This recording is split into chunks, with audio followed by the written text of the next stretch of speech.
तो कभी ऐसा लगता है कि मेहनत तो पूरी हो रही है, पर जो नतीजे चाहिए वो कहीं दूर हैं। अगर ऐसा है तो ये विश्लेषण बिल्कुल सही जगह है। आज हम यही समझेंगे कि सिर्फ ज्यादा मेहनत करने के बजाय स्मार्ट तरीके अपनाकर एक असरदार प्रोडक्टिविटी सिस्टम कैसे बनाया जा सकता है। चलिए शुरू करते हैं। ये सवाल हम सबकी कहानी है ना? एग्जाम से एक रात पहले कॉफी की कप पर कप और बस ये आखिरी चैप्टर वाला वादा। हम अपनी सारी इच्छा शक्ति, सारी विल पावर एक ही रात में झोंक देते हैं। और होता क्या है? एग्जाम शायद ठीक ठाक हो भी जाए, पर अगले कई दिनों तक ऐसा लगता है जैसे सारी एनर्जी किसी ने निचोड़ ली हो। देखिए, यही होता है जब हम सिर्फ और सिर्फ विल पावर के भरोसे रहते हैं। और पता है, इसमें पूरी तरह से आपकी भी गलती नहीं है। ये एक जाल है, एक सिस्टम की प्रॉब्लम है, जिसे हम प्रोडक्टिविटी का जाल कह सकते हैं। ये बिल्कुल एक पहिए जैसा है जिस पर हम बस दौड़ते रहते हैं, बहुत थक जाते हैं, लेकिन पहुंचते कहीं नहीं। आइए थोड़ा और समझते हैं कि ये काम कैसे करता है। देखिए, ये चक्र कुछ इस तरह चलता है। सोमवार को एक असाइनमेंट मिला जिसकी डेडलाइन है शुक्रवार। हम सोचते हैं, अरे अभी तो बहुत टाइम है। फिर अचानक से गुरुवार की रात आ जाती है और पैनिक के साथ काम शुरू होता है। हम अपनी सारी ऊर्जा लगाकर उसे जैसे तैसे पूरा तो कर लेते हैं, पर तब तक हम पूरी तरह थक चुके होते हैं। और फिर अगले असाइनमेंट के लिए यही कहानी फिर से दोहराई जाती है। तो भाई, इस पहिए से उतरने का रास्ता क्या है? जवाब है अपनी सोच में एक छोटा सा बदलाव लाना। इच्छा शक्ति को ना एक फोन की बैटरी की तरह समझें। जरूरी तो है, पर बहुत जल्दी खत्म हो जाती है। वहीं एक सिस्टम बनाना उस बैटरी को लगातार चार्जर पर लगाए रखने जैसा है। सिस्टम का सीधा सा मतलब है सफलता के लिए एक माहौल तैयार करना। जैसे रोज सुबह जिम जाने का सोचना विल पावर है, लेकिन रात में ही जिम के कपड़े निकालकर बेड के पास रखना ये एक सिस्टम है। ये उस काम को इतना आसान बना देता है कि उसे ना करने के लिए आपको ज्यादा मेहनत करनी पड़ेगी। इस स्लाइड पर जो अंतर दिख रहा है वो बहुत ही कमाल का है। देखिए, विल पावर एक सुपर हीरो की तरह है जो शायद बचाने आए, शायद ना आए। लेकिन सिस्टम एक भरोसेमंद दोस्त की तरह है जो हमेशा साथ रहता है। सिस्टम मोटिवेशन का इंतजार नहीं करता, बल्कि छोटे छोटे कामों से खुद ब खुद मोटिवेशन पैदा करता है, जिससे लगातार अच्छे नतीजे मिलते हैं।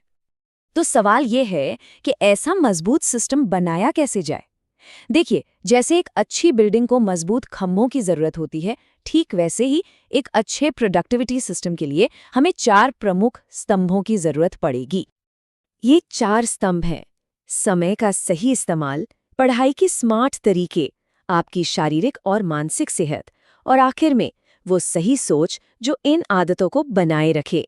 ये चारों एक दूसरे से जुड़े हैं, एक के बिना दूसरा अधूरा है। हमारा पहला स्तंभ है टाइम मैनेजमेंट। और यहाँ हमारा मकसद लाइब्रेरी में 10 घंटे किताब के सामने बैठे रहना बिल्कुल नहीं है, अगर उसमें से 8 घंटे फ़ोन देखने या ख्यालों में ही गुजर रहे हैं। लक्ष्य है 2 घंटे का ऐसा फोकस्ड काम जो उन 10 घंटों से भी ज़्यादा असरदार हो।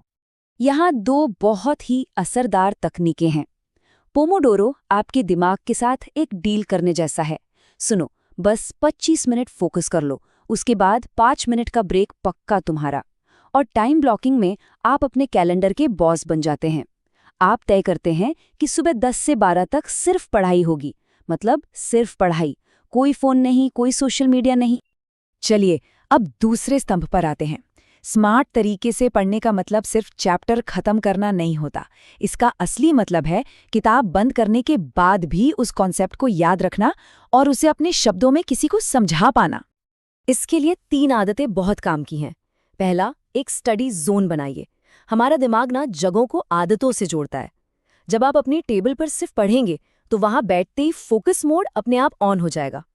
दूसरा, सिर्फ पढ़िए मत, पढ़ने के बाद उसे किसी दोस्त को समझाने की कोशिश कीजिए। और तीसरा, पूरा सिलेबस खत्म करना है ये सोचकर घबराइए मत, बस ये सोचिए आज सिर्फ चैप्टर 1 का पहला टॉपिक करना है। हमारा तीसरा स्तंभ हमें एक बहुत जरूरी बात याद दिलाता है। सोचिए, क्या कोई एक फॉर्मूला 1 रेस कार में सबसे घटिया ईंधन डालेगा? कभी नहीं। तो फिर अपने दिमाग और शरीर, जो आपकी सबसे कीमती मशीन है, उनके साथ ऐसा क्यों करें? अच्छी परफॉर्मेंस के लिए अच्छा ईंधन तो चाहिए ही।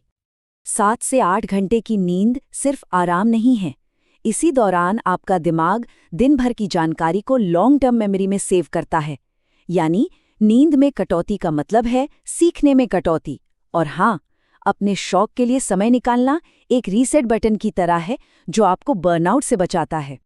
और ये है हमारा आखिरी और सबसे जरूरी स्तंभ। ये वो गोंद है जो बाकी तीनों स्तंभों को एक साथ जोड़कर रखता है, क्योंकि सही मानसिकता के बिना दुनिया का सबसे अच्छा प्लान भी कुछ हफ्तों में बिखर सकता है। ये आदतों को अपनी जिंदगी का एक ऑटोमेटिक हिस्सा बनाने का विज्ञान है। अच्छा, तो हमने सारे सिद्धांत समझ लिए, लेकिन सिर्फ जानकारी किसी काम की नहीं जब तक उसे अपनाया ना जाए। तो चलिए अब इन सभी आइडियाज को एक ऐसे सीधे साधे प्लान में बदलते हैं जिसे आज से ही शुरू किया जा सकता है। इस पूरे प्लान का सबसे जरूरी हिस्सा है 5वां कदम, समीक्षा और इनाम। हफ्ते के आखिर में जरूर देखिए कि क्या काम किया और क्या नहीं, और अगर आपने अपने लक्ष्य पूरे किए तो खुद को एक छोटा सा इनाम दीजिए। इससे आपके दिमाग को एक पॉजिटिव सिग्नल मिलता है और आदतें और भी मजबूत होती हैं। अब हम अपने आखिरी लेकिन शायद सबसे शक्तिशाली विचार पर आते हैं। ये वो सोच है जो आपको तब भी आगे बढ़ाती रहेगी जब मोटिवेशन बिल्कुल कम महसूस हो। बस इतना सा 1%। सुनने में ये कितना मामूली लगता है ना? लेकिन इसकी असली ताकत समय के साथ दिखने वाले असर यानी कंपाउंडिंग इफेक्ट में छिपी है।